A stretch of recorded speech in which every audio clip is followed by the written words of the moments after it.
Masalahnya aku itu kan baperan sama skenario ya. Ya. Jadi di saat aku meranin Marlina, aku sebelah Ratna. Di saat meranin Ratna, sebelah Marlina. Nah.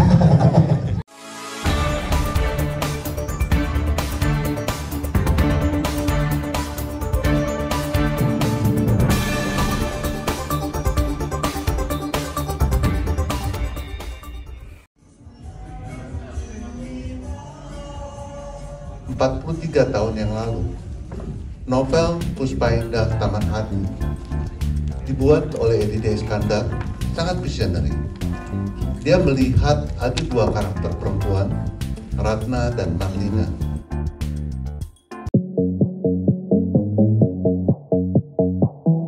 Tidak semua film punya konsep seperti ini kan, di mana drama dan musik sama-sama berperan cukup besar untuk membawa cerita. Banyak film rata-rata ya kalau musiknya dihilangkan, lagunya dihilangkan ya filmnya baik-baik aja gitu. Tapi kalau ini kan enggak, kalau lagu Cewek Rumpi ditarik kan udah nggak selesai kan? Iya betul.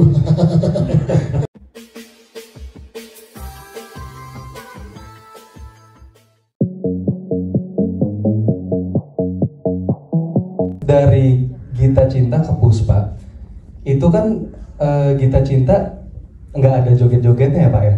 Nggak ada sama sekali. Gue tuh sampai butuh beberapa jam untuk masuk ke zone yang kayak oke, gue bisa nih nari gitu. Ya. Jadi di scene itu adalah scene Gali itu personalitinya tuh agak berubah. Jadi dari dia yang biasa menyampaikan lagu-lagu yang deep, yang slow itu tuh berubah karena keadaan lah, karena keadaan pasar itu sukanya yang seperti itu. Nah di situ tiba-tiba Bang Monty bilang, yes, nanti lo nari ya. Asli itu rasanya kayak lutut gue mau copot. Gue kayak mau nyerah kan. Tapi kayak tidak mungkin. Udah tidak tenang gitu ya. Iya. Ya akhirnya waktu itu fun fact dibantuin sama Gurfir, itu asrada kita. Karena dia juga doyan joget ya, dia memang suka joget juga kali ya Pak ya Gurfir. Oh, gemar dia. Gemar joget. Jadi dia kasih referensi gitu, kayak dibilang yes, lu coba ya bro, lu ikutin gayanya yang ini. Terus akhirnya ya udahlah dicoba-coba ya akhirnya ya nggak tahu sih, menurut saya sih juga masih nggak nyaman ya, pas ngelakuin tuh masih nggak nyaman banget. Tantangan paling berat adalah bikin saya joget ala Krisya. Doain Pak Haji. Thank you. Iya. Cerupi. Coba dong tipis-tipis. Cewek Rumpi. Tepuk tangan dong. The whole cast Ya. semuanya bisa, dari cara jalannya, cara geraknya, cara bertuturnya, ini yang spesifik luar biasa. Jadi Cewek Rumpi itu sebetulnya mereka berdua. Iya, makanya nih. Silakan. Iya, mungkin nge-build chemistry-nya sih mungkin kita lebih banyak ngobrol juga kan, dan sebenarnya mungkin terbantu juga. Ini kan kita challenging juga, salah satunya adalah skripnya menggunakan bahasa baku, gitu kan. Kita semua menggunakan bahasa baku. Nah, banyak hal-hal yang aku ketika baca skrip juga ada beberapa kata yang aku tidak terlalu mengerti, atau nggak terlalu tahu juga gimana cara misalnya mengucapkannya kalau dalam bahasa baku. Dan ternyata Prilly itu jago sekali ngomong bahasa baku gitu kan. Jadi kayak banyak yang kadang-kadang kayak Pril coba kalau ini gimana ngomongnya apa gini gitu. Jadi kayak banyak dari masa lalu. Kenapa gantian aku yang sharing ke Prilly gitu kayak Pril ayo kita gini gitu sih. Tingkatan kesulitannya gimana ngelatih Prilly untuk dance? Oh, Prilly mudah sekali. Ya saya lain cerita ya. Sama kayak Prilly sama ya saya, justru gue di sini tantangan gue itu salah satunya itu koreograf, tapi bukan joget, fighting. Oh iya, ada si fighting berdua sama. Dan itu cukup jadi tantangan baru gitu buat gue. Untungnya ada rambut dia yang jadi motivasi gue untuk bisa semangat anti badai gitu ya. Itu sempat sih, jadi make upnya kan ngebentukin beberapa rambut sebenarnya. Pilih beberapa rambut, ada 3 rambut lah. Akhirnya dipilih rambut yang anti badai gitu loh. Jadi yang tadi yang ada di film ya. Iya kan, pada saat itu kan kita syuting hujan terus kan, hujan kan. Jadi ada satu momen waktu itu tiba-tiba hujan tuh di kampus. Nah terus habis itu gue jalan, tiba-tiba tuh air hujan tuh kayak nggak ngerespon rambut gue. Jadi gue sebagai Aswin tuh kayak banyak belajar bagaimana caranya gue tuh bisa masuk ke masa lalu gitu. Jadi tokoh si Aswin ini dengan cara perilakunya dia, dengan cara intonasi dia berkata, seiring waktu berjalan akhirnya gue bisa masuk ke dalam karakter si Aswin itu. Dan Prilly juga ngebantu banget sih karena kan lebih sering bareng berdua ya. Iya gitu. Awalnya sih agak susah sih build chemistry, apalagi ini kan 70s or 90s ya. 80s. Iya, dan itu pakai bahasa baku. Awalnya kita juga kayak bingung ini gimana.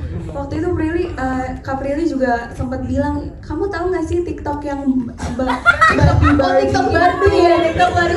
Aku jadi nontonin. Oh gini. Bahasa baku. One of the inspiration juga. Jadi di TikTok tuh ada satu akun yang dia memang mempostingnya itu pakai bahasa baku.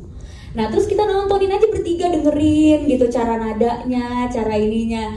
Nah abis itu kita kasih tahu lah ke acting coach kita, boleh gak pakai ini. Terus pas didengerin, oh iya ini juga bahasa baku. Akhirnya kita nonton berlima. Nonton parodi Barbie. Jadi itu Barbie yang didubbing, tapi dubbingnya tuh pakai suara 80-an gitu. Suara baku. Jadi sekalian nonton TikTok mesti bayar ke dia. Supaya nggak terasa berat kan. Ya, Karena kan kemarin tuh gimana ya caranya ngomongnya pakai tahun 80-an tapi natural, karena yang disuruh sama Pak Monty gue nggak mau tahu ya gitu kan. Pokoknya harus natural, harus jujur, nggak boleh kedengeran aneh. Iya pak, oke. Jadi kan kita harus cari sesuatu yang kita suka kan. Jadi sebenarnya kita semua di sini aktingnya bagus karena takut dimarahin Pak Monty. Tantangan kedua paling berat adalah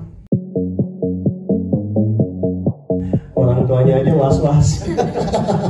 Apalagi saya. Pak Monty yakin mau dibikin 2 anak ini? Satu aja udah bikin pusing. Satu aja kita udah pusing.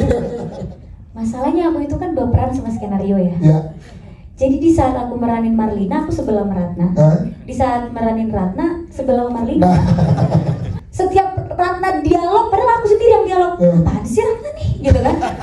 Pas Marlina kayak, udah dong Marlina, jangan insecure gitu ya kan. Jadi kayak susah buat aku tuh gimana caranya pas Ratna aku bener-bener ya ada di kakinya Ratna gitu, nggak kepikiran sama perasaannya Marlina gitu.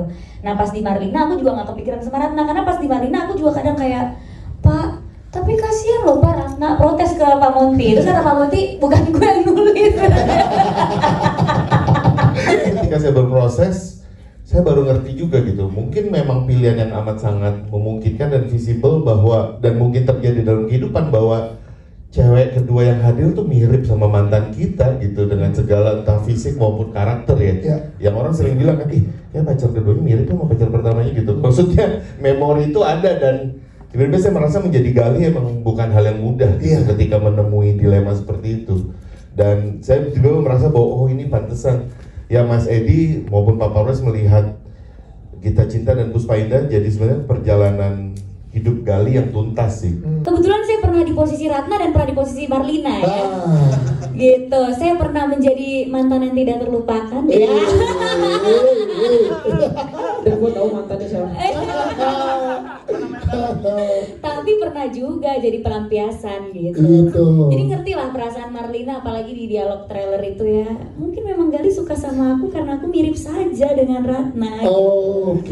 Tapi akhirnya gara-gara main film ini aku jadi ngerti posisi menjadi masa lalu dan posisi menjadi masa depan.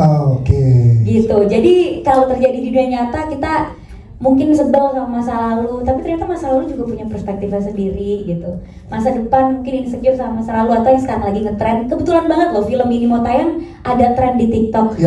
Kemarin pas 17-an, ngapain ikut lomba? Kan lu udah pasti kalah sama masa lalunya. Ada tren itu gitu tiba-tiba. Terus di TikTok tiba-tiba kayak percumalah jadi yang terbaik, masa lalu selalu menjadi pemenang. Jadi Gen Z ini kalau nonton Puspa Indah akan bisa relate sama masalah yang sekarang kita hadapi gitu, dimana kadang kita selalu menganggap kalau cowok itu jatuh cinta sekali, sisanya melanjutkan hidup kan. Padahal cinta itu akan terus tumbuh, nggak mungkin cuma jatuh cinta sekali. Nah di film ini banyak pelajaran soal masa depan, masa lalu, gimana kita kalau sama orang yang kita cinta banget, tapi ngebuat kita jadi orang lain. Pas sama orang baru, kita malah jadi diri sendiri. Jadi gimana caranya kita mencintai orang, tapi juga tidak kehilangan diri sendiri.